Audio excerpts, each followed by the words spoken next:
অনেক বলেছেন তো, বেশি বললে অভ্যাস খারাপ হয়ে যাবে তো। আচ্ছা, আপনাকে 2 মিনিট দেওয়া হলো, 2 মিনিটে শেষ করুন। 2 মিনিট পর্যাপ্ত নয়, আমি অন্তত 3 মিনিট সময় আমাকে দিতে হবে।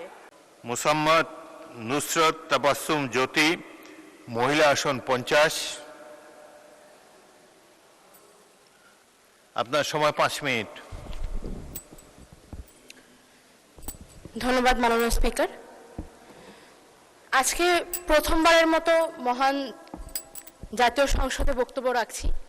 শুকরিয়া আদায় করতে চাই মহান সৃষ্টিকর্তার, কৃতজ্ঞতা জানাচ্ছি আমার পরিবার, আমার দল এবং আমার সহযোদ্ধাদের প্রতি, এবং গভীর শ্রদ্ধার সাথে স্মরণ করছি বাংলাদেশের মহান স্বাধীনতা সংগ্রাম থেকে শুরু করে জুলাই গণ অভ্যুত্থানের পর্যন্ত যতজন মহাত্মা দেশপ্রেমিক এই দেশের সার্বভৌমত্ব রক্ষার জন্য প্রাণ দিয়ে গেছেন, তাদের সকলের জন্য মহান আল্লাহ তাআলা তাদের সর্বোচ্চ মর্যাদায় ভূষিত করুক, তাদের আত্মার মাগফিরাত কামনা করছি।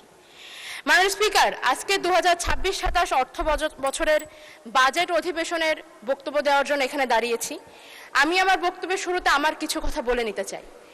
আমি ঢাকা বিশ্ববিদ্যালয় থেকে অনার্স মাস্টার ডিগ্রি শেষ করেছি।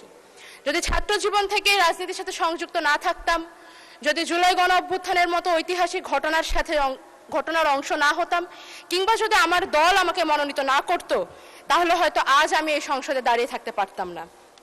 মাননীয় স্পিকার, এই সংসদের বাইরে আমার মতো অসংখ্য 25 বছর বয়সী সদ্য গ্র্যাজুয়েট সার্টিফিকেট হাতে নিয়ে ঘুরে বেড়াচ্ছে চাকরির আশায়। দেশে চাকরি নেই, ব্যবসার সুবিধা নেই, কৃষিকাজের জন্য পর্যাপ্ত জমি নেই, বিসিএস ছাড়া অন্য কোনো পেশায় মান সম্মান নেই। মাননীয় স্পিকার, পুলিশ হেডকোয়ার্টারের তথ্য অনুযায়ী বাংলাদেশে গড়ে প্রতি বছর আত্মহত্যার হার 11,000-এর অধিক, যার মধ্যে প্রায় 65%ই তরুণ তরুণী।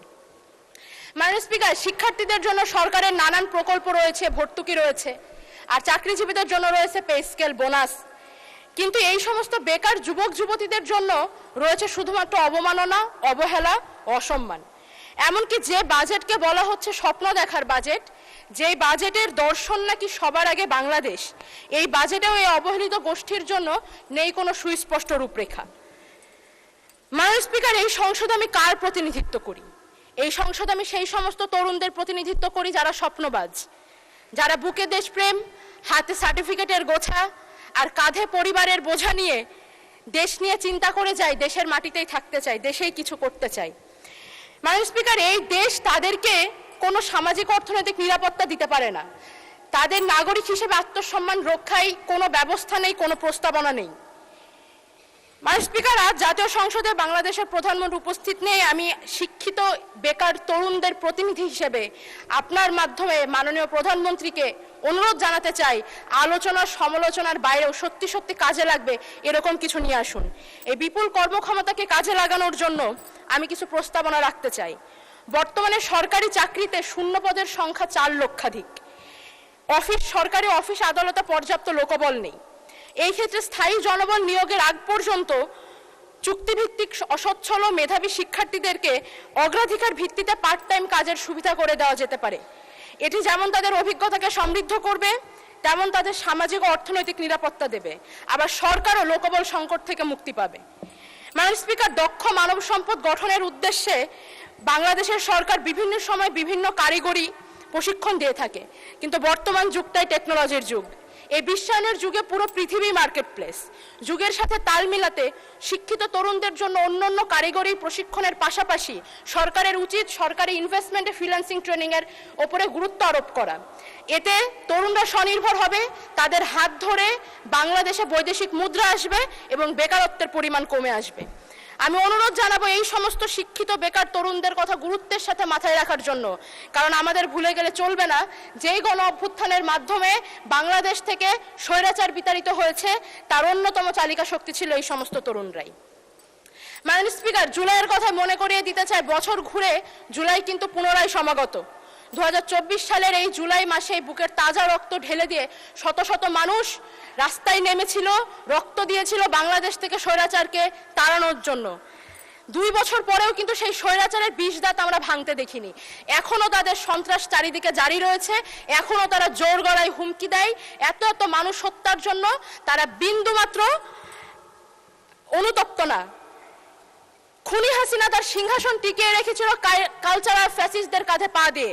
মাননীয় স্পিকার, এই সমস্ত কালচারাল ফ্যাসিস্টদের মোকাবেলা করার জন্য আমাদেরকে নিজস্ব দেশীয় কালচার এবং ইতিহাস ঐতিহ্যকে রক্ষা করতে হবে। আমরা হাসিনার আমলে দেখেছি মহান মুক্তিযুদ্ধ থেকে শুরু করে সংস্কৃতির প্রতিটি অঙ্গন তারা দখল করে নিয়েছিল। আমরা কিন্তু সেই পরিমাণ এফোর্টটা দিচ্ছি না মাননীয় স্পিকার।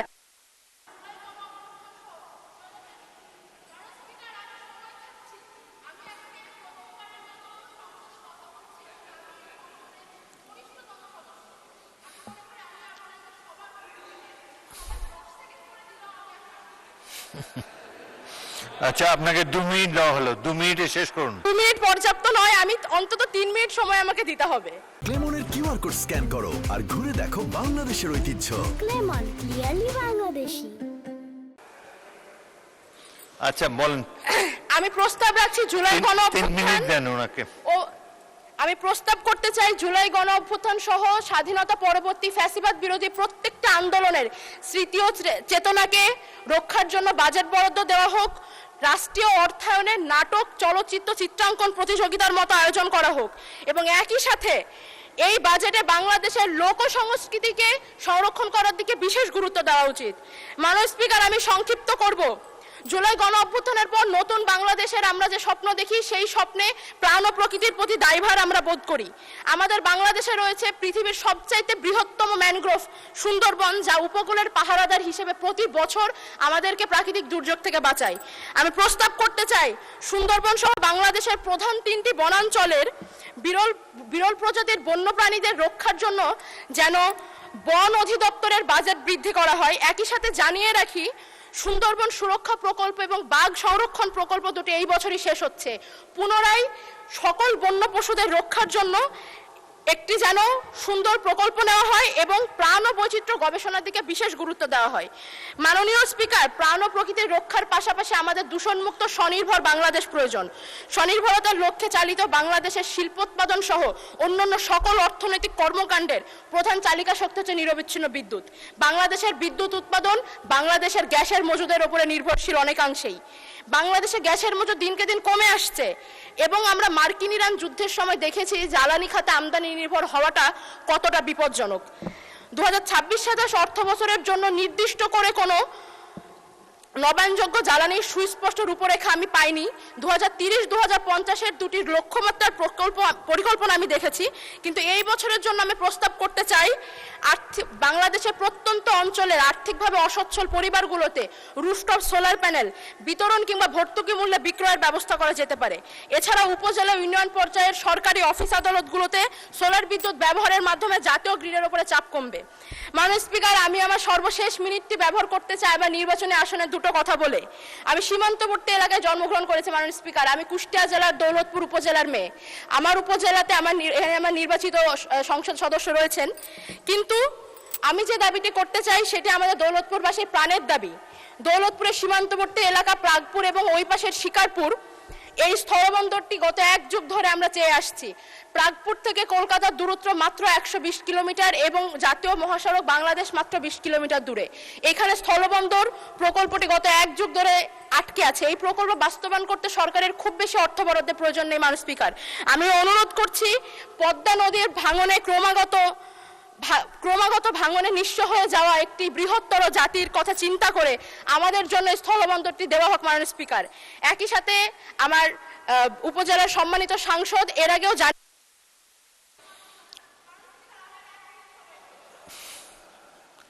অনেক বলেছেন, তো বেশি বললে অভ্যাস খারাপ হয়ে যাবে। তো বলেন, 1 মিনিট বলেন। আমাকে 1 মিনিট দেওয়া হোক। ওকে 1 মিনিটে শেষ করেন। আমাদের দৌলতপুর উপজেলা বাংলাদেশের অন্যতম বৃহত্তর প্রশাসনিক উপজেলা মাননীয় স্পিকার।